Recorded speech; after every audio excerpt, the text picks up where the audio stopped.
हरिपाठातला चौथा अभंग बघतोय. अभंगाची सुरुवात अशी आहे, भावे विण भक्ती, भक्ती विण मुक्ती, बळे विण शक्ती, बोलू नये. आपण जर पाहिलं तर आज ज्याला आपण भक्तियोग म्हणतो त्याचं हे एका ओवीमध्ये, एका चरणामध्ये माऊलींनी सूत्र सांगितलेलं आहे की जर भक्तियोग साध्य व्हायला हवा असेल तर त्याची सुरुवात कशा रीतीने व्हायला पाहिजे. भावे विण भक्ती.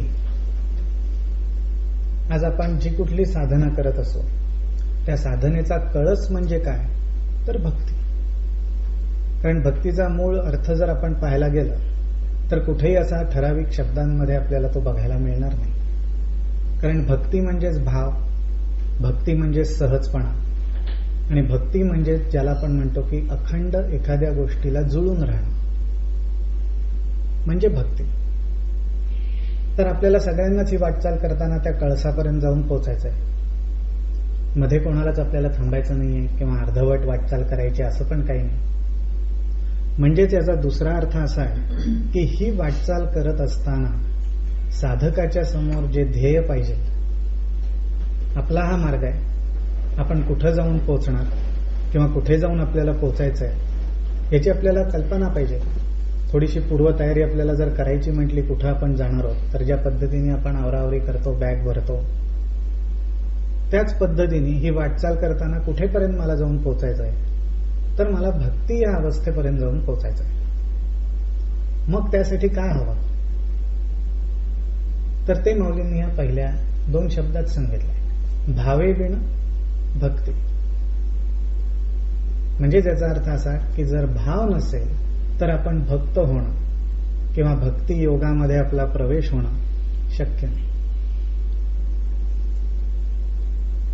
बरोबर.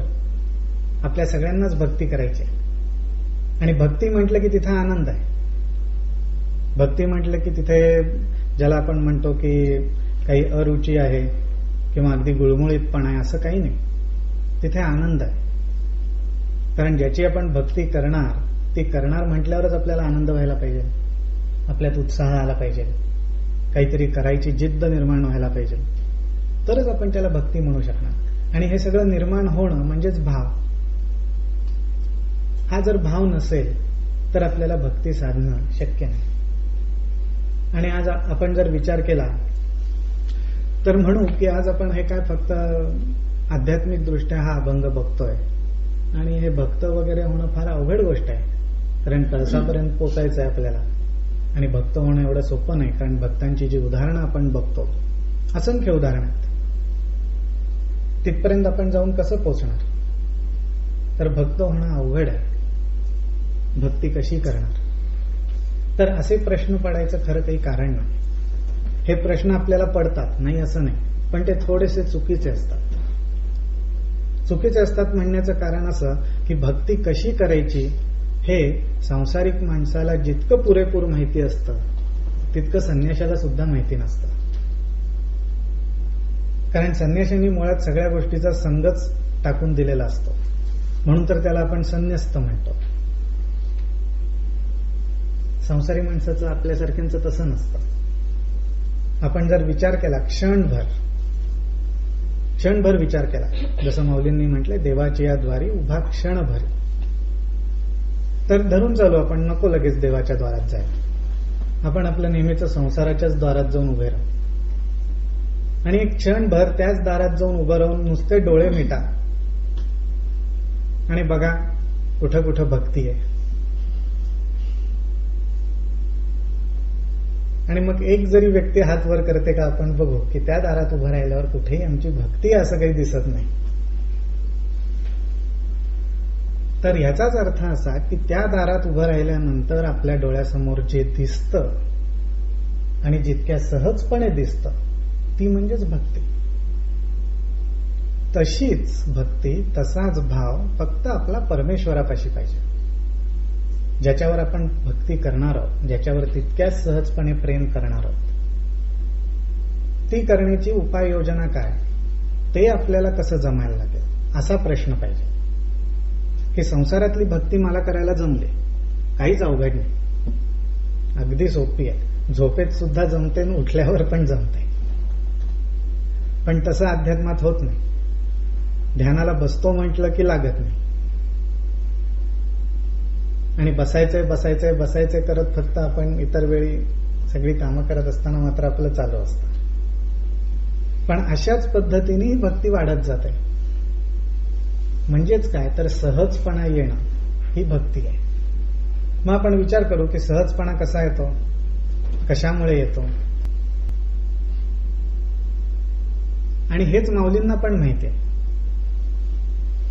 माऊलींना हे माहिती आहे की आपल्या सगळ्यांना कल्पना आहे की भक्ती कशी करायची, भक्ती कशी असते, कारण ते आपल्या स्वभावात आहे. त्यामुळे त्याच्यात लाजण्याचं काही कारण नाही किंवा अध्यात्मातली जमत नाही म्हणून कमीपणा वाटण्याचं काही कारण नाही. फक्त जे माहिती आहे आपल्याला संसाराच्या बाबतीत ते फक्त परमेश्वराच्या बाबतीत करायचं. आणि ते करण्यासाठी मग आवश्यक काय आहे तर भाव आवश्यक आहे. कारण माऊली म्हणतात भावे विण भक्ती शक्य नाही. मी जर म्हटलं की मी नुसताच भक्त होणार भाऊ, ते भाव बिव नको, काय त्याला काहीच अर्थ नाही. कशाला म्हणायचं भक्त, तर भावाशिवाय भक्ती होऊ शकत नाही. मग भाव म्हणजे काय तर आता आपण जेवढी उत्तरं दिली तो म्हणजेच भाव. हॅबिट, आवड, अंगवळणी पडणं, गोडी निर्माण होणं म्हणजे भक्ती. मग आपल्याला थोडासा विचार केला पाहिजे की कशामुळे हा भाव आपल्यामध्ये निर्माण व्हायला लागेल, कसा निर्माण व्हायला लागेल. आत्ता नको करायला, पण हा विचार आपल्याला करायचा आहे. प्रत्येकाला हा विचार करायचा आहे की हा भाव माझ्या मनात तयार व्हायला पाहिजे. आणि भाव परिस्थितीने निर्माण होतो. आपल्या संसारामधनच प्रपंचामध्येच आपण जरा थोडेसे डोळे उघडे ठेवून वागायला लागलो की आपल्याला त्याच ठिकाणी सगळं अध्यात्म बघायला मिळतं. अध्यात्म कुठेही लपलेलं नाही, अगदी उघडपणे आपल्या संसारात, प्रपंचात, अवतीभोवती सगळीकडे भरलेलं आहे.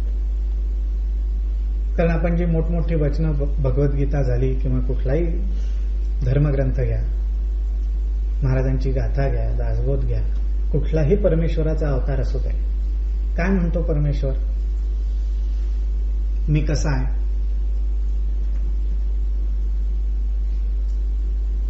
आपल्याला माहिती आहे परमेश्वराने सांगितलेली वचनं आहेत, परमेश्वराने स्वतःची दिलेली ओळख आहे. कसा आहे परमेश्वर. पण मग आपण असं म्हणतो का हो माझ्या घरी परमेश्वर आहे, मी जिथं असतो तिथं परमेश्वर आहे. नाही म्हणत. म्हणजे परमेश्वरावर आपला विश्वास नाही, म्हणजेच आपण परमेश्वराचे अजून भक्त नाही असं म्हणता येईल का आपल्याला, किंवा म्हटलं तर चुकीचं ठरेल का की आहे बा परमेश्वराने सांगितलं तो सगळीकडे आहे पण माझ्याकडे नाही. कसं शक्य आहे. परमेश्वर असा अर्धवट नाहीच आहे, पूर्ण आहे, संपूर्ण आहे, परिपूर्ण आहे. आणि त्याच्यानंतर काही अजून असेल तर ते काही वेदाला सापडलं नाही म्हणून ते निराकार म्हणायला लागले, निर्गुण म्हणायला लागले. पण थोडक्यात असं परमेश्वर मग सगळीकडे आहे. मग आपल्याकडे का नाही, का आपला परमेश्वरावर विश्वास नाही, का आपली परमेश्वरावर भक्ती नाही. कारण आपला तसा भाव नाही. म्हणजेच याचा अर्थ असा, जर परमेश्वर सगळीकडे आहे तर आपल्याला सुद्धा तो कुठेही जाणवला पाहिजे, कुठेही तो आपल्याला समजलाच पाहिजे. का समजत नाही तर फक्त भाव कमी पडतो. म्हणजे याचा अर्थ असा की परमेश्वराला जरा बाजूला राहू दे, भक्तीला जरा बाजूला राहू दे, आपण फक्त थोडी भावाची काळजी केली पाहिजे, जी संसारात आपण थोडी वेगळ्या पद्धतीने करतो. म्हणजे भाव मिळावा, भाव ठरावा आपला, हा जो आपला प्रयत्न असतो तो भाव जरा काढून परमेश्वराचा भाव कसा लक्षात राहील, ते गुण कसे आपल्यात वाढतील, ह्याच्याकडे आपल्याला लक्ष द्यायला पाहिजे. म्हणजेच भाव म्हणजेच परमेश्वर. तर मग आता आपण जर विचार केला तर प्रपंचात वावरत असताना, संसार करत असताना आपला भाव कसा कसा प्रगट होतो सांगा बरं. का भावशून्य अवस्थेतच आपला संसार चालू असतो, म्हणजेच निर्विकार. टीव्ही बंद असला की परमेश्वर निर्विकार, टीव्ही चालू झाला की प्रपंच सगळे विकार.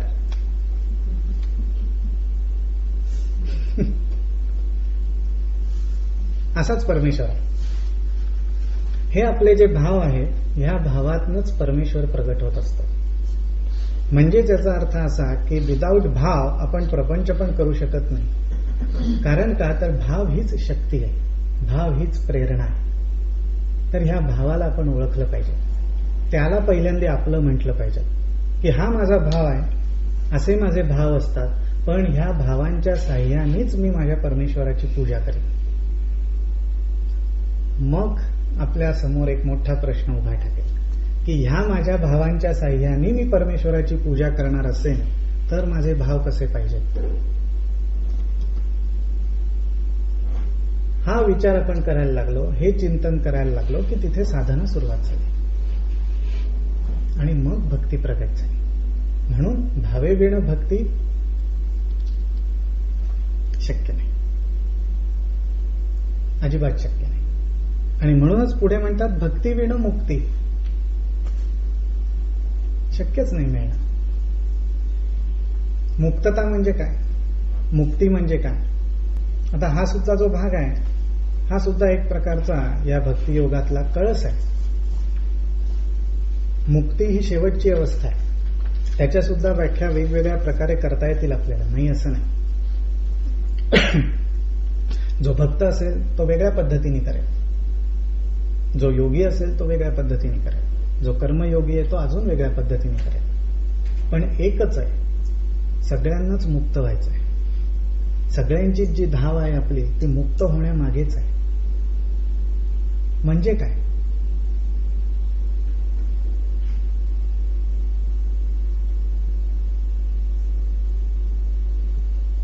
एखाद्या गोष्टीने विचार करा, वैचारिक, भावनिक, मानसिक गोष्टींनी जर धरून ठेवलं आपल्याला तर काय अवस्था होते आपली, बंधनात. आणि असं कुठल्या ना कुठल्या तरी बंधनात पडलोय असं आपल्याला वाटतंय, म्हणून तर आपण सगळे धावतोय. संत जे म्हणतात की प्रपंच म्हणजे काय, जे दिसत नाही त्याच्या मागे धावणं. कारण का, तर धावल्यामुळे काहीतरी मिळेल ही मनामध्ये अपेक्षा असते. पण काय मिळेल हे कधी सांगता येत नाही. मिळालंय असं वाटतं ते टिकत नाही. आपण टिकवू म्हणून प्रयत्न करू तर ते आपल्याला झेपत नाही आणि म्हणून परत आपण पळत सुटतो. म्हणजेच काय, तर मुक्त होण्याच्या मागेच आपली धाव असते. कशातनं ना कशातनं तरी आपल्याला मुक्त व्हायचंय, पण ते मुक्त होण्याचा मार्ग एकच आहे, भक्ती विण मुक्ती शक्य नाही. मग आपल्या ध्येयामध्ये कुठेतरी मुक्तीचा पण अंतर्भाव आपल्याला करायला पाहिजे की हो, हे सगळं करून काय हवंय मला, तर मुक्ती हवी. आणि मग मुक्ती म्हणजे काय, तर ज्ञान. साधी सोपी जर आपण मुक्तीची व्याख्या केली तर मुक्त व्हायचंय म्हणजेच मला ज्ञानी व्हायचंय, मला आत्मज्ञान हवंय म्हणजे मुक्त. त्याचा ज्ञानेश्वरीत माऊलींनी उल्लेख असा केलेला आहे की आपण जे हे संसारात गुरफटलेलो आहोत, ते आपलं गुरफटणं म्हणजे कसं असतं, तर विषयांची दाट झाडी, अनेक विषय, अनेक विचार, याची इतकी दाट झाडी आहे, त्याच्यातनं मार्ग काढायचा आपण प्रयत्न करतोय, त्याच्यात प्रकाश शोधण्याचा आपण प्रयत्न करतोय. एका झाडीतनं सुटतो तर दुसऱ्या झाडीत जाऊन अडकतो, त्या झाडीतनं सुटतो तर अजून तिसरी आहे, काटे बोचतात, ओरखाडे उमटतात, अनेक गोष्टी आहेत. आणि मग ते असं म्हणतात की अशाच ह्या रानातनं धावत धावत धावत हा प्राणी मुक्तीच्या दिशेने वाटचाल करतो. आणि ती मुक्ती त्याला कुठे मिळते, तर तो जेव्हा आत्मज्ञानरूपी रानामध्ये येतो, त्याला त्यांनी रान न म्हणता वन म्हटलेलं आहे, की आत्मज्ञानरूपी वनामध्ये तो जेव्हा येतो त्यावेळी तिथे तो मुक्त होतो. म्हणजे त्याचा अर्थ असा की आपल्याला मुक्ती म्हणजे आपल्याला हे ज्ञान मिळालं पाहिजे, समजलं पाहिजे की भावे विण भक्ती, भक्ती विण मुक्ती. आणि पुढचा जो आहे तो बळे विण शक्ती बोलू नये. हा जो दुसरा चरण आहे तो खास करून साधकांच्या दृष्टीने अत्यंत महत्वाचा आहे. कशा दृष्टीने महत्वाचा आहे तर एक आपण काय म्हणतो त्याला वचन म्हणा किंवा फ्रेज आपण नेहमीच म्हणतो की ऍक्शन स्पीक्स लाऊडली दॅन वर्ड्स. आणि माऊली इथं काय म्हणतात, बळे विण शक्ती बोलू नये. म्हणजे अबोला धारण करावा असं नाही, मौन धारण करावं असं नाहीये, बोलावं.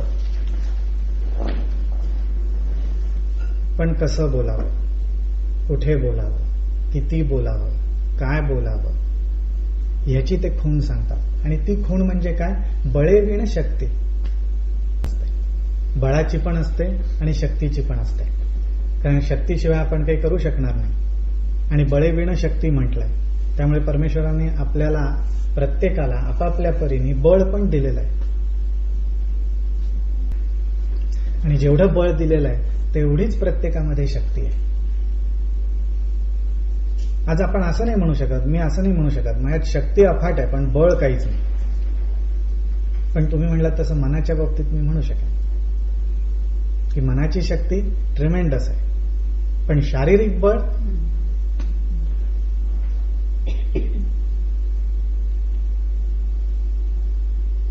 म्हणजेच असं आहे की मर्यादा आहेत, मर्यादा आहेत. आणि मग ह्याच मर्यादा अशाच पद्धतीने आपल्याला आधीच्या चरणांमध्ये पाहायला पाहिजेत. भावे विण भक्ती, भक्ती विण मुक्ती, बळे विण शक्ती. म्हणजे भावाचं बळ, भक्तीची शक्ती, भक्तीचं बळ आणि मुक्तीची शक्ती, अशा त्या जोड्या आहेत. त्या आपल्याला जोडता आल्या पाहिजेत. मग आपली वाटचाल अखंड आणि भक्तासारखी चालू राहील.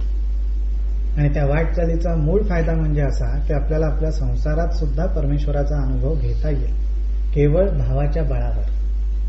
त्यासाठी रोजच्या रोज आपल्या समोर परमेश्वर यायला पाहिजे, आजूबाजूला उठल्या उठल्या दिसायला पाहिजे असं नाहीये. भावाच्या बळावर, भावाच्या जोरावर. आणि बळे विण शक्ती बोलू नये. आज आपण जर विचार केला तर बोलणं हा जो गुण आहे मनुष्य प्राण्याला मिळालेला, इतर प्राण्यांसारखाच, पण अत्यंत गैरवापर करण्यात पटाईत म्हणजे मनुष्य प्राणी. मग ते बोलणं वैखरीच्या रूपाने असेल किंवा मौनी असेल, पण अखंड बडबड.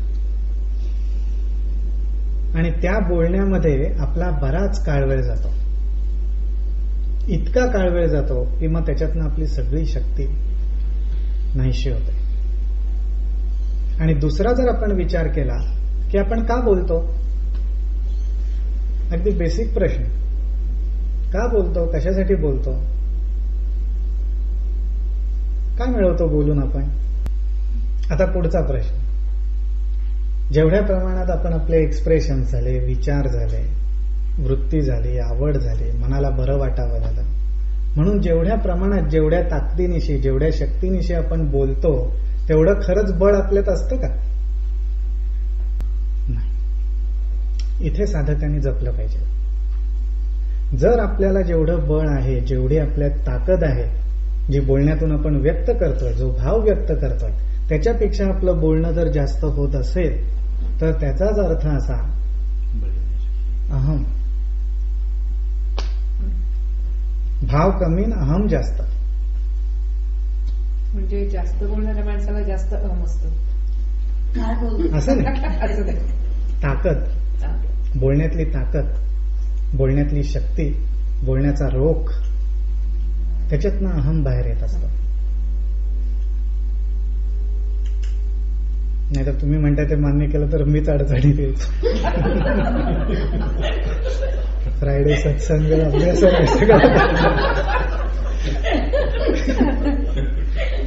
म्हणून काहीतरी युक्ती सुचली पाहिजे.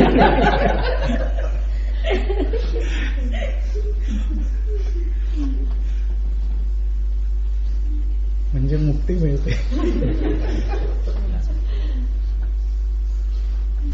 तर माऊलींना एवढंच सावध करायचं की बळे विण शक्ती बोलू नये. बोला, भरपूर बोला. बोलणं कमी केलं पाहिजे, मर्यादित केलं पाहिजे, नम्र बोललं पाहिजे. ह्याच्याबद्दल नाही विचार करत आहोत आपण. आपल्या बोलण्यामधनं जी आपण शक्ती प्रदर्शित करत असतो तसे खरंच आपण आहोत का, हा विचार बोलण्याच्या अगोदर करायचा. आणि तो जर विचार आपण करू शकलो तर आपल्याला लक्षात येईल की आपल्या बोलण्यातनं आपल्याला भाव प्रगट करणं एकदम सोपं जायला लागेल. सोपं म्हणण्यापेक्षा अगदी सहज व्हायला लागेल. कारण बरेचदा आपण असं ओढून ताणून त्या अहमच्या आधाराने तो प्रगट करण्याचा प्रयत्न करतो. तसा दिसला की परमेश्वर गायब, एकदम तो निर्गुण होऊन जातो, घाबरतो तो.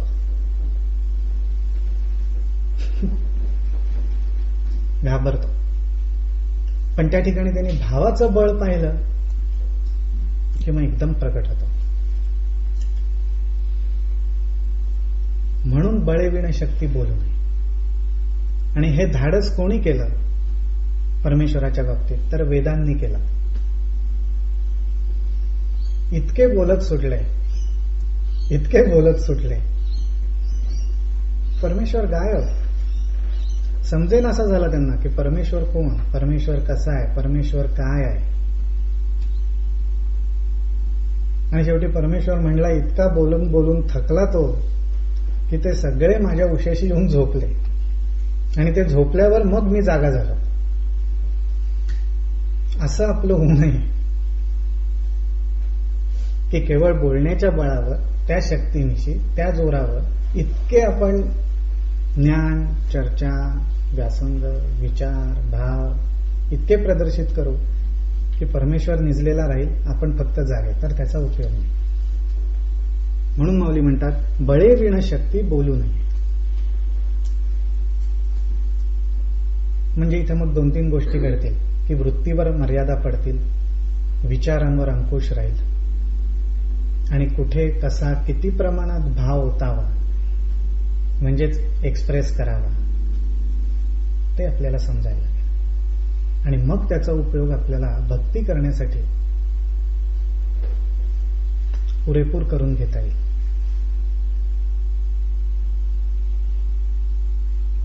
पटतंय? याच्यात संयम वाढेल. आणि हा संयम वाढला की मग माऊली म्हणतात तसं की कैसेनी दैवत प्रसन्न त्वरित. कैसेनी, कशामुळे, कशामुळे देवाने एकदम त्वरित लगेच वेळ न घालवता प्रसन्न व्हावं.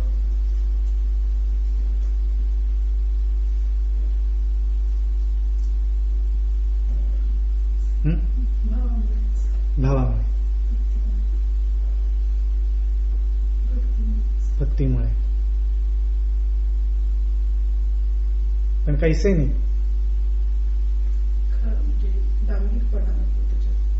दांभिकपणा नको.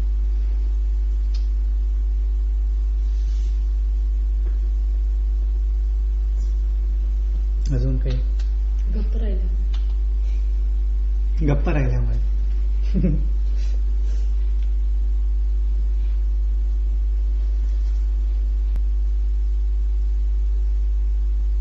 आता ह्या चरणात पण 2 आहेत गोष्टी माऊलींना ज्या सांगायच्या त्या. पहिली गोष्ट म्हणजे असं की आपण कितीही घाई केली तरी लगेच काही दैवत प्रसन्न होत नाही. आपल्याला कितीही घाई असली किंवा आपल्या मागं कितीही घाई असली तरी परमेश्वर हा त्याच्या चालीनेच अत्यंत निश्चल, अत्यंत आळशी, काही त्याच्याकडे गडबड नाही, काहीही नाही. अचल म्हटलेलं आहे त्याला, निश्चल म्हटलेलं आहे. चंचल तर कोणीच म्हटलं नाही. वेदांनी पण म्हटलं नाहीये, उपनिषदांनी पण म्हटलं नाहीये, कुठंच असं म्हटलं नाही. सगुण म्हटलंय, निर्गुण म्हटलंय, पण चंचल आहे बाबा परमेश्वर अगदी असं. अवतारांना म्हटलंय, श्रीकृष्णांना म्हटलं असेल, बाल रामाला म्हटलं असेल, खट्याळ आहे, अवखळ आहे.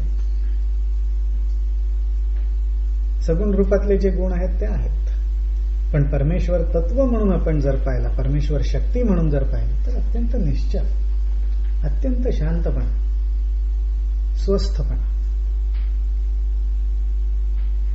मग असा जर परमेश्वर असेल तर तेवढ्या प्रमाणात स्वस्थपणा आपल्यात नको काय यायला, तेवढ्या प्रमाणात निवांतपणा आपल्यात नको काय यायला, तेवढा शांतपणा आपल्यात नको काय यायला. मग कुठेतरी तो थोडासा उगवेल. आम्हाला रोजच पौर्णिमेचा चंद्र हवा, कसं शक्य आहे? शक्य नाही, अजिबात शक्य. कलेनेच तो वाढत जाणार आणि मग एक दिवस पौर्णिमा येणार. तसं घाई करून चालणार नाही. पण याच्यातलाच दुसरा अर्थ असा आहे की जेव्हा तो प्रसन्न होतो तेव्हा मात्र अगदी त्वरित होतो, अजिबात वेळ घालवत नाही, एक क्षण सुद्धा तो जाऊ देत नाही आणि लगेच प्रसन्न होतो. पण त्या क्षणाची मात्र वाट पाहावी लागते. आणि तो क्षण म्हणजेच साक्षात्कार, तो क्षण म्हणजेच ज्ञान. आणि त्या क्षणाची वाट पाहत जो प्रयत्न करणं, ती म्हणजे आपली साधना.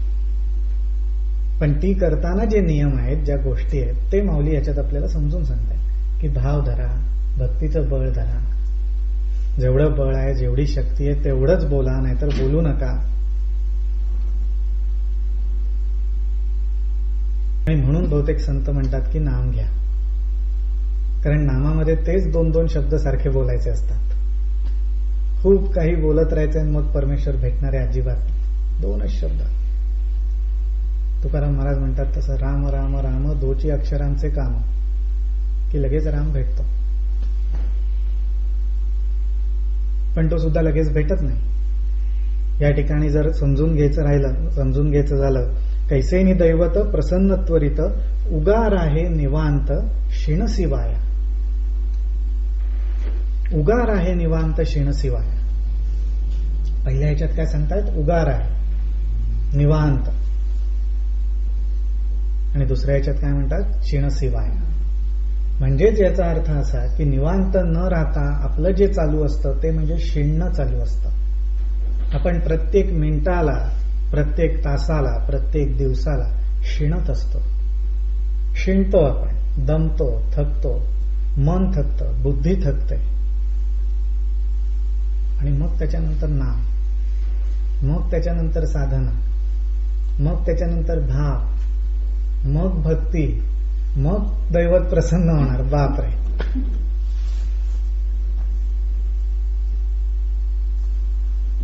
तसं नकोच. म्हणून माऊली म्हणतात उगार आहे निवांत. तू फक्त निवांत होण्याचं काम कर, परमेश्वर लगेच येऊन भेटेल. आणि मग तो कुठल्या रूपाने येईल? आनंदाच्या रूपाने येईल, समाधानाच्या रूपाने येईल, सुखाच्या रूपाने येईल, काही अनुभवांच्या रूपाने येईल, जे त्यांनी संतांना दिले, भक्तांना दिले, देतो, भावाच्या बळावर देतो, आपल्याला देईल. पण निवांतपणा पाहिजे, शिणून उपयोग नाही, स्मरण करत राहायला पाहिजे. आणि ते कसं जर आठवायचं असेल तर रामायणातली गोष्ट आठवा, शबरीची. शबरीने श्रीरामांना पाहिलं नव्हतं, श्रीरामांबद्दल ऐकलं होतं आपल्यासारखंच. त्यामुळे शबरीमध्ये आणि आपल्यामध्ये काहीही फरक नाही. फरक एवढाच आहे, ती अगदी निवांत होती आणि ती अजिबात शिणली नाही. नाम घेताना पण शिणली नाही, नाम घेत राहिली. तिने आपल्यासारखंच ऐकलं होतं. कोणाकडून ऐकलं होतं? ऋषीमुनींकडून ऐकलं होतं, वाल्मिकींच्या कथांमधून ऐकलं होतं.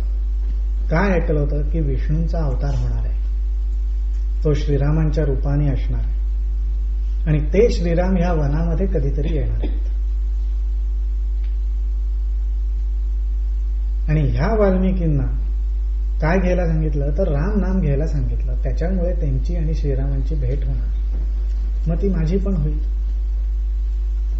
ह्या जोरावरती श्रीरामांना वनवास व्हायच्या अगोदर 14 वर्षपूर्वी शबरीने तिची साधना सुरुवात केली. राम राम राम राम म्हणत. त्यामुळे शबरीला भेटायला श्रीराम गेले, त्याच्यात श्रीरामांची काहीही कमाल नाही, काहीही कमाल नाही. त्यांनी ओळखलं तिथं शबरी आहे म्हणून, ती शबरीची कमाल की श्रीरामांना तिथं जावं लागलं. ती शबरीची कमाल की त्या अवतारामध्ये का होईना त्यांना त्या वनात जावंच लागलं. आणि मग शबरीला श्रीरामांचं सगुण रूपातलं दर्शन झालं. आणि हे सुद्धा शबरीने श्रीरामांना पाहिल्याबरोबर सांगितलं. तिथे आपल्याला जशी ओळख करून द्यावी लागते तशी श्रीरामांना करून नाही द्यावी लागली. Hello Shabari, I am Shriram, असं नाही काही झालं. ती आधीपासून बघत होती त्यांना, त्यांचं रूप तिच्या समोर प्रगट झालेलं होतं, ती बघत होती. कशामुळे?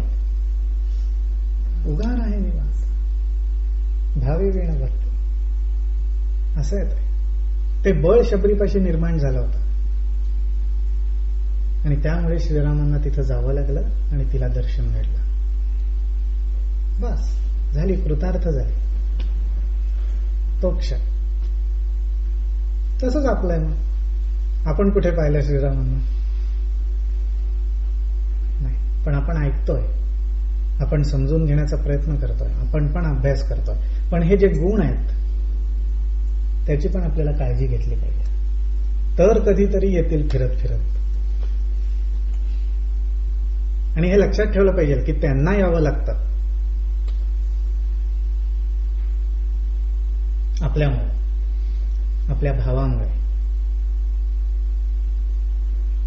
म्हणजे भावामध्ये किती शक्ती आहे, किती ताकद आहे.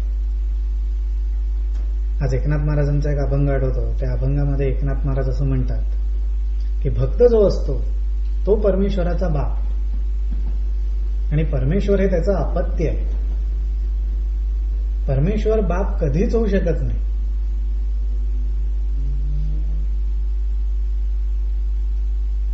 भक्त वडील, परमेश्वर धाकटा.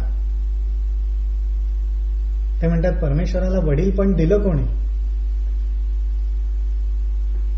परमेश्वराला जन्माला घातलं कोणी?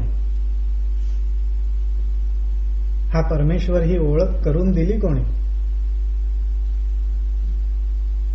भक्तांनी करून दिली.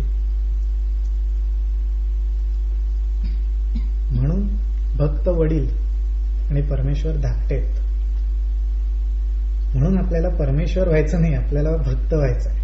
व्हायचंच तर बाप व्हायचं, धाकटं नाही व्हायचं.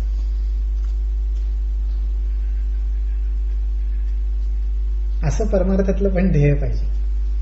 तसं प्रपंचात असतं, तसंच परमार्थ की झालो तर आम्ही परमेश्वराचे बाप होतो. धाकटे पण तसंही आपल्याला नकोच असतं. पण हे भावाच्या बळावर होऊ शकतं, आणि हा भाव आपल्याकडे पाहिजे. पुढं माऊली म्हणतात, सायास करीसी प्रपंच दिननिशी.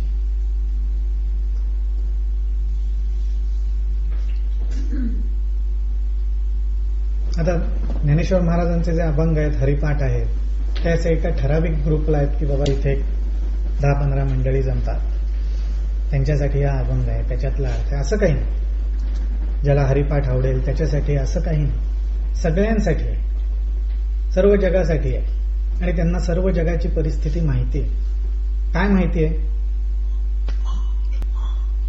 काय काय आचरण? सायास करीची करीसी प्रपंच दिननिशी. म्हणजे काय भावार्थ लक्षात येतो आपल्याला याच्यात? प्रपंच म्हणजे सायास म्हणजे कुठेही माऊलींनी भेदभाव केलेला नाही. प्रपंच म्हटलं की सायास आलाच. आणि तो सायास फक्त दिवसाचा आहे, रात्री नाही असं काही नाही. दिननिशी म्हटलेलं. रात्री झोप लागताना सुद्धा चिंता, झोपेत सुद्धा चिंता, झोपेतून उठताना पण चिंता, उठल्यावर तर चिंताच चिंता. म्हणजेच प्रपंचाचं दुसरं नाव म्हणजे सायास.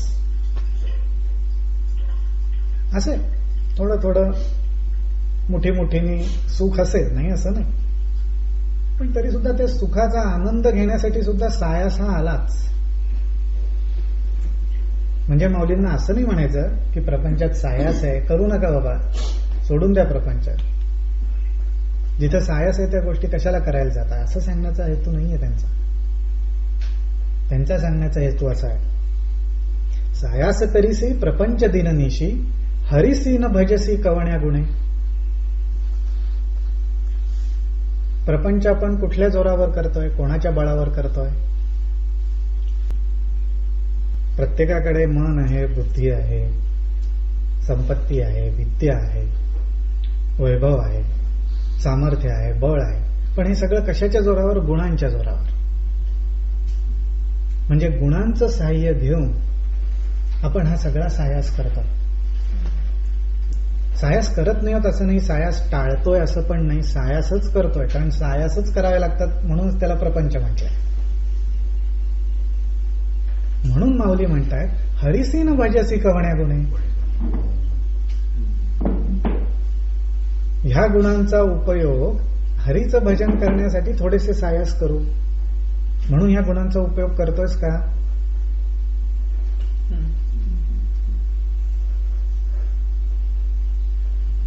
हा विचार साधकांनी केला पाहिजे. माऊलीने हे मान्य केलंय. माऊली असं नाहीच सांगत आहेत. माऊली उलट सांगतायत की आपण सगळे कशा अवस्थेतनं जातो. प्रापंचिक मनुष्याची कशी अवस्था असते. सायास करीसी प्रपंच दिननिशी, हरिसी न भजसी कवण्या. म्हणून ते म्हणतात, अरे बाबा, तुला जे गुण मिळाले त्या गुणांचा थोडासा वापर, थोडासा प्रयत्न, थोडेसे सायास हरीचं भजन करण्यात पण कर. मग बघ, मग काय होईल? मग भक्ती आहे, मुक्ती आहे, बंधनातून सुटका आहे, बळ आहे, शक्ती आहे. तिथे थोडेसे ते सायास कर. हा त्याच्यातला उद्देश आहे. म्हणूनच आपल्याला सायास करायचेच आहे. सायास करावेच लागणार. आज तुकाराम महाराजांचा एक अभंग आहे ना,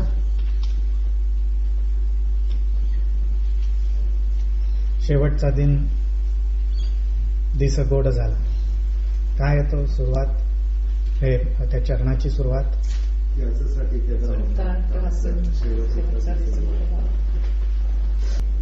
तुकाराम महाराजांचा शेवटचा दिवस गोड झाला आणि शेवटचा दिवस गोड व्हावा हीच प्रत्येकाची इच्छा असते.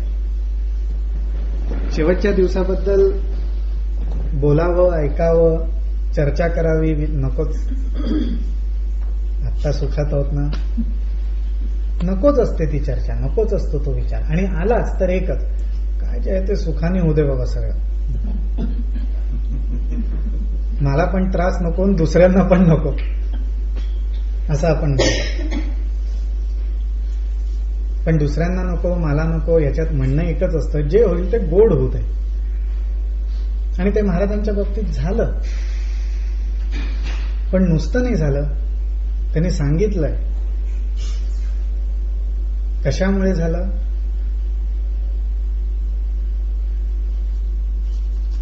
अट्टाहास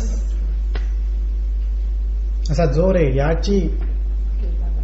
याची साठी केला होता. काय? अट्टाहास.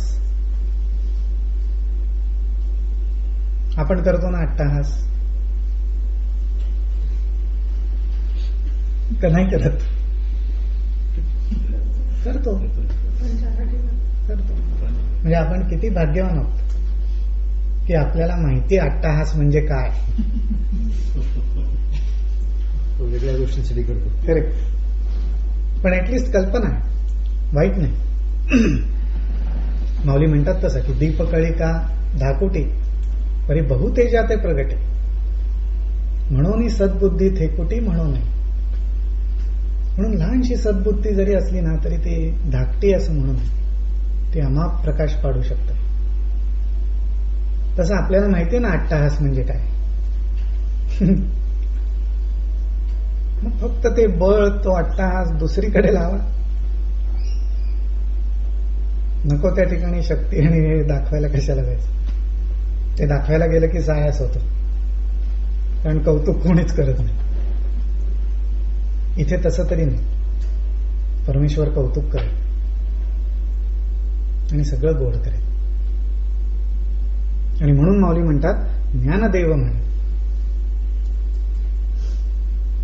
हरी जप करणे. ज्ञानदेव म्हणे हरी जप करणे, तुटेल धरणे प्रपंचाचे. अगदी सोपा अभंग आहे. अगदी साध्या शब्दात माऊलींनी भाव, भक्ती, प्रपंच कसा करावा आणि प्रपंचातल्याच शक्तीचा, प्रपंचातल्याच बळाचा वापर अध्यात्मात कसा करावा, स्वतःची ओळख करून घेण्यासाठी कसा करावा, त्याच शक्तीचा, त्याच बळाचा. आज काही वेळा साधक म्हटल्यावर आपली एक अशी कल्पना होत आहे की अध्यात्म करायचंय, परमार्थ करायचा आहे.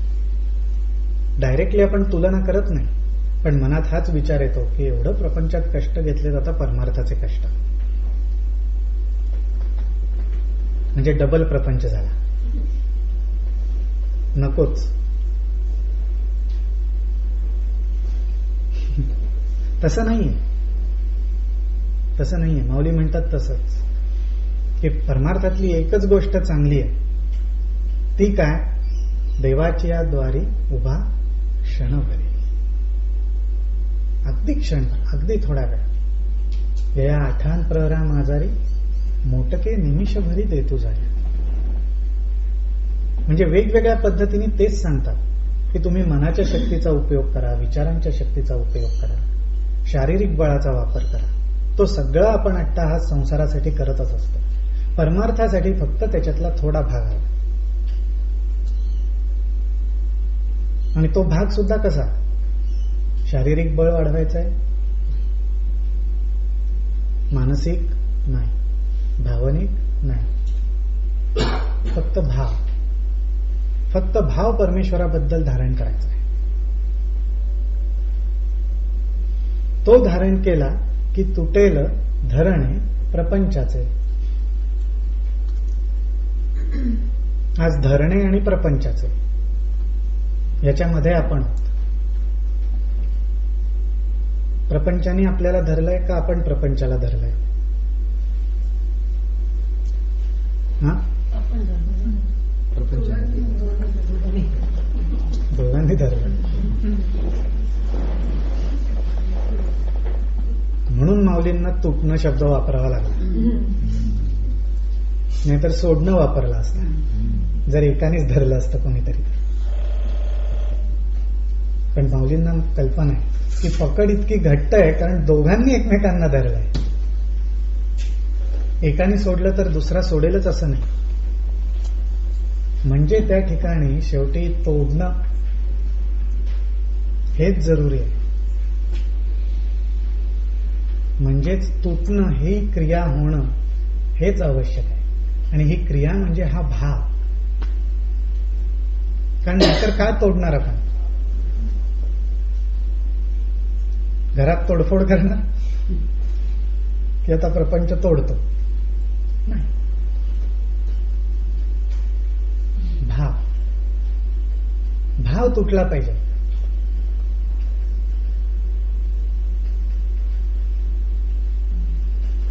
तो कसा तोडायचा?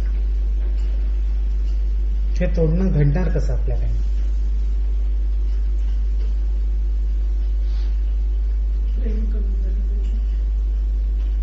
म्हणजे कोणावर तरी केलं पाहिजे, म्हणजे आसक्ती तिकडे वळवली पाहिजे. कारण प्रेम कमी कधी होत नाही. प्रेम कमी व्हायला पाहिजे म्हणजे परमेश्वराला जगातनं थोडं कमी केलं पाहिजे म्हणण्यासारखं आहे. कारण प्रेम म्हणजेच परमेश्वर म्हणतात ना. मग आपण जर म्हटलं प्रेम कमी व्हायला पाहिजे, बरं का,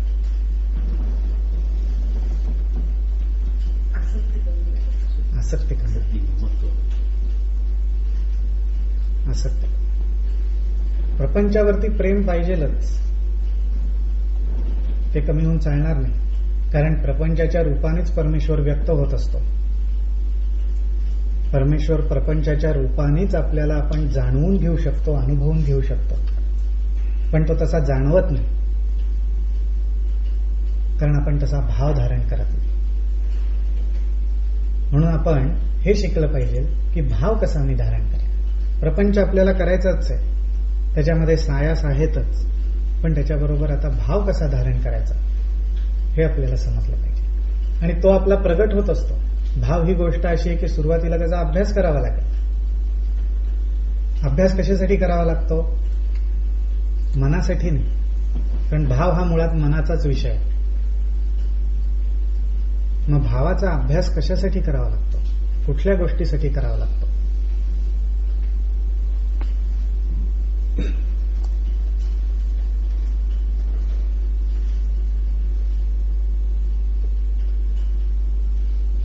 भावाचा अभ्यास करणं म्हणजे तरी काय? मला प्रश्न तोच आहे. बरोबर, येणार मी त्याच्यावर पण. पण अभ्यासने विज्ञान वाढवणं, आपलं स्वतःचं ज्ञान वाढवण्यासाठी अनुसंधान ठेवा. करेक्ट. ज्ञान म्हणजेच विचार. विचारांना वळण लावण्यासाठी आपल्याला भावाचा अभ्यास करावा लागतो. नाहीतर भाव आहेच आपल्यामध्ये, पण विचारांना ते वळण लावायचं आपल्याला. विचारांमध्ये सुद्धा भावाचं, ज्याला आपण म्हणू प्रगट होणं जे आहे, ते आपल्याला अनुभवता आलं पाहिजे. की जे प्रपंचामध्ये येतं आपल्याला, ते कसं येतं की आपल्याला मित्र भेटायला येतो, किंवा मैत्रीण भेटायला येते, मुलगा भेटायला येतो, मुलगी भेटायला येते. भेटले काय होतं? भाव आणि विचार हातात हात घालून येतात. फक्त भावच आलाय असं होत नाही. फक्त मित्राबद्दल, मैत्रिणीबद्दलचा विचारच आलाय असं पण होत नाही. त्याच्याबरोबर भाव पण येतो. विचार आपल्याला हे सांगतो. काय सांगतो? की अरे याच्याशी एवढीच मैत्री आहे बरं का. की मन आणि चित्त काय करतं? तेवढाच भाव प्रगट करतात. आणि एखाद वेळेस अगदी जवळचा मित्र येत पण नाही, फोनवर असतो, तरी आपण फोनवरच त्याला पण तो भाव तिकडे जाणवतो. आणि फोन ठेवल्या ठेवल्या तो पण सगळ्यांना सांगतो, अरे किती खुश, एकदम आनंद. दोघांच्याही घरात बघायला मिळतो की नुसते फोनवर एकमेकांशी बोलते. मग प्रगट काय झालं? भाव प्रगट झाला. त्यामुळे संसारात सायास करून करून, प्रपंच करून करून आपली गोष्ट अशी होते की आपण विचारांच्या साह्याने आणि बुद्धीच्या साह्याने जेवढी देवाणघेवाण करतो, जेवढं घर्षण तिथे होतं, त्याच्यातनं भाव निघून जातो, कमी पडतो भाव. तो वाढवायचा आहे.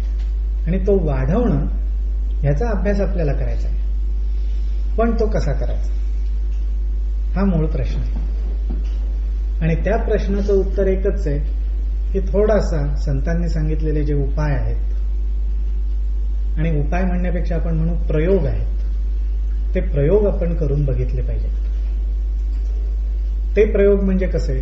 तर जिथे आपण बुद्धीच्या बळावर, विचारांच्या जोरावर एखाद्या गोष्टीशी जुळवून घेऊ, म्हणजेच योग साधू, त्या ठिकाणी थोडंसं भाव आणायचा. तो भाव काय आणायचा? की अरे आज हे मी नाही करत आहे, हे मी परमेश्वरासाठी करतो. एवढंच मनात म्हणायचं आणि गप्प बसायचं. कारण कुठेतरी सुरुवात केली पाहिजे. कुठेतरी सुरुवात केली पाहिजे. ज्याला आज आपण म्हणू प्रपंचात आपण काय करतो, एखाद्याकडून आपल्याला काम करून घ्यायचं असेल किंवा एखाद्याने आपलं काम करावं म्हणून ऑफिसमध्ये आपण काय करतो, जर दोन शब्द गोड बोलू,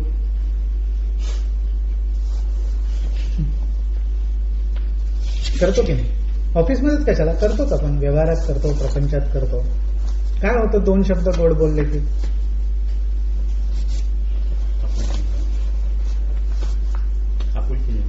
आपुलकी निर्माण. आणि आपलं काम ते महत्वाचं, फळाकडे लक्ष द्यायचं.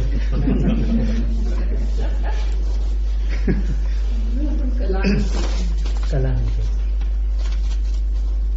मग थोडंसं परमेश्वराच्या कलाने आपल्याला घेतलं पाहिजे, त्याला थोडंसं आनंदी केलं पाहिजे, त्याला थोडं क्रेडिट द्यायला पाहिजे की अरे मी करतो तुझी काळजी, ठीक आहे म्हणतो मी तुझ्यासाठी करतोय म्हणून, ठीक आहे म्हणतो मी तू माझी काळजी घेतोयस म्हणून, पण थोडं वारंवार म्हणायला लागलं पाहिजे. कारण का तर भगवद्गीतेमध्ये श्रीकृष्ण असं म्हणतात की भाव निर्माण होणं आणि भावाचं बळ वाढणं हे तुझ्या हातात नाहीये, हे मी ठरवणार आहे. अगदी बुद्धियोगाच्या श्लोकामध्ये स्पष्टपणे सांगितलेलं आहे की मनुष्य प्राण्याला सर्व जीवांना बुद्धी देण्याचं काम मी केलेलं आहे, पण त्या बुद्धीने कुठे जाऊन योगयुक्त व्हायचं हे ठरवणारा एकटा मी आहे. मग तूच बघ सगळं करेक्ट. म्हणून तर मग संत येतात, ठेविल्यानंतर तैसेची राहावे, पण ते त्या पदावर जाऊन पोचतात म्हणून ते खरंच कंटाळतात, ते म्हणतात जाऊ दे आता तूच बघ. ते खरोखरच या अवस्थेला येतात, अट्टाहास करून करून करून थकतात आणि थकल्यावर त्यांना उत्तर आहे असं मिळतं की सगळं मीच ठरवतो. मग ते म्हणतात मग तूच बघ. अगदी बरोबर, पण हे फार उशिरा समजतं. तोपर्यंत तो सगळी भक्ती, कर्मयोग, ज्ञानयोग, ध्यानयोग पुरेपूर करून घेतो आणि उत्तर अगदी खूप शेवटी देतो.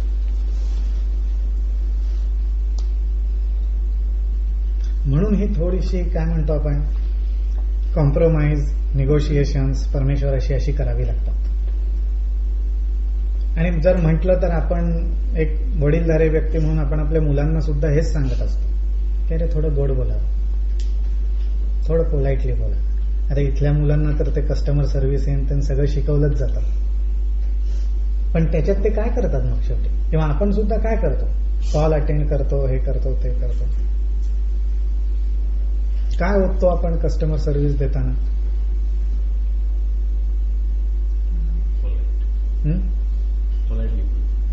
म्हणजेच भाव ओळखतो. नुसतं आपल्याला जसं शिकवलंय डॉक्युमेंटेड, फोन आला की असं, तसं आपण जर वाचायला लागलो काय होईल रिॲक्शन कस्टमरची? ठेवून घे. तो म्हणेल ट्रेनी आहे म्हणून सांगेल मॅनेजरला फोन करून की त्या डॉक्युमेंटेड स्क्रिप्ट प्रमाणेच सगळं बोलणं झालं. तसं नको असतं. कस्टमरला आपलेपणा हवा असतो, आपुलकी हवी असते, म्हणजेच आपण कनेक्ट झालोय कोणाशी तरी, म्हणून कस्टमर सर्व्हिस. तसं की आपण जे काही सर्व्हिस म्हणून करू, सेवा म्हणून करू,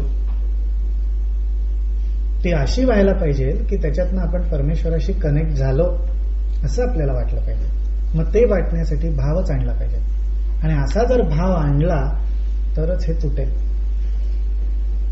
नाहीतर आहे त्यांनी धरले ना आपण पण धरले, कोणीच कोणाला सोडायला तयार नाही. आणि परत ह्याच्यावर परमेश्वराचं उत्तर हेच आहे की हे तोडणं सोडणं हे सामर्थ्य कोणाचं? फक्त माझं. म्हणजे मग आपण काय करायचं? माळी जीवते नेले, माळी जीवते नेले, बळे विना शक्ती, बोलू नये. म्हणून मग आपण बोलायचंच नाही. काय बोलायचं नाही? मी करतो, मी करतो. करेक्ट. इथनं त्याची सुरुवात आहे की मी आणि माझं हे सोडायचं. मी म्हणजे अहंकार आणि माझं म्हणणं म्हणजे भाव टाकणं. माझं आपण म्हणतो त्यावेळी त्याच्यात भाव आला, फक्त मी म्हणतो तिथे अहंकार आला.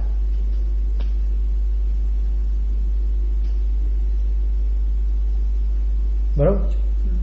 तर हा मी आणि माझेपणा जो आहे, आणि तो आपला जिथे जिथे आचारात, विचारात, भावनेत जिथं जिथं आपल्याला असं वाटेल की हा मी आणि माझं मध्ये मध्ये येत आहे, तिथे थोडं तू आणि तुझं, तू आणि तुझं. संत म्हणतात एकदम मी सुटत नाही, मग मी आणि तू, तू आणि मी आणि तू, तू आणि मी, अशी थोड्या वेळ साधना करा. म्हणजे तू मी होत राहतात. आणि ते होताना मग संत म्हणतात की पुढचा जो आहे भाव जो आहे माझं, तो माझं भाव हा कोणाच्या मनात निर्माण होतो? परमेश्वराच्या. हा त्यातला सर्वात मोठा फायदा आहे की माझं जे आहे ते सगळं परमेश्वर स्वतःकडे येतो. आणि एक क्षण असा येतो की आपल्याला तो माझं म्हणतो.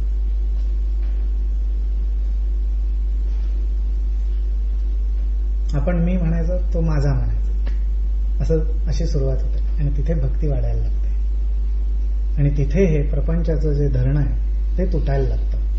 का तर तो प्रपंच, ते सायास, हे सगळे परमेश्वराच्याच अनुभूतीमध्ये आपण करायला लागतो आणि त्यामुळे त्याच्यातलं बळ, त्याच्यातली शक्ती ही नाहीशी होत आहे. कारण आपलं बळ, आपली शक्ती ही भावामध्ये आणि भक्तीमध्ये वाढलेली असते. त्यामुळे आपल्याकडे सगळं आहे, फार भाग्यवान आहोत आपण. फक्त त्या सगळ्या साधन सामुग्रीचा उपयोग थोडासा परमेश्वराविषयी भाव आणून वाटचाल केली पाहिजे, म्हणजे मग आपल्याला सुद्धा सगळं साधेल. असा हा माऊलींचा अभंग आहे.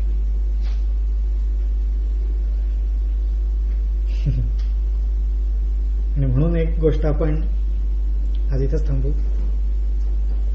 म्हणून अध्यात्म असू दे, प्रपंच असू दे, म्हणून एक गोष्ट एवढीच लक्षात ठेवायची की माऊलींनी म्हटलं तसं की बळे विण शक्ती बोलू नये.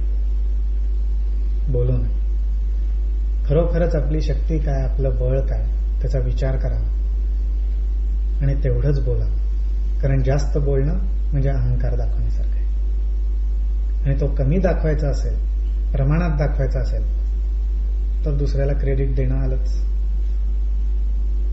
मग तिथे परमेश्वराची साधना, परमेश्वराची उपासना केलं पाहिजे की मला एवढंच जमत आहे, माझी एवढीच शक्ती आहे, माझी एवढीच ताकद आहे, माझं एवढंच बळ आहे, याच्या पुढचं तू बघ. म्हणजे याचा अर्थ असा की आपलं जेवढं बळ आहे, आपली जेवढी शक्ती आहे, तेवढा सायास आपण करायचाच. प्रयत्न करायचा नाही, सोडून द्यायचा असं नाही, प्रयत्न करायचाच. पण त्याच्या पलीकडचं तिथं उगीच बोलायला आणि हे करायला जायचं, दाखवायला जायचं हे मी साक्षात्कारी होईनच,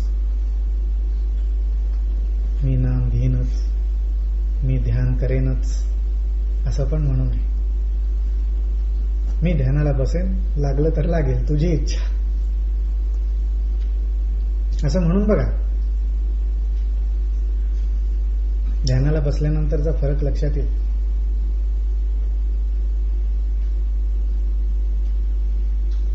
माझं बळ कुठपर्यंत, माझी शक्ती कुठपर्यंत, मी काय बोलू शकतो हे मी ध्यानाला बसीन बा. आता मला ध्यान लागणारच असं आपण म्हणू शकतो. मला ध्यानात आता स्वामी दिसतीलच, आता मी चरण बघीनच, आता मी चेहरा बघीनच, आता रूप दिसायला शक्य नाही, अजिबात शक्य नाही. मी बसतो, तू दाखव, मी बसलो, तू लाव. आपण फक्त आपलं काम करायचं, बाकीचं त्याच्यावर सोपवायचं की तो करतो सगळं. तर अशा अर्थाने हा सगळा जो हरिपाठ आहे हा पूर्ण आपल्याला साक्षात्कारावर नेतो. त्याच्यातनं आपण शोधायचं की आपल्याला कशी वाटचाल करायची, काय करायचं आहे.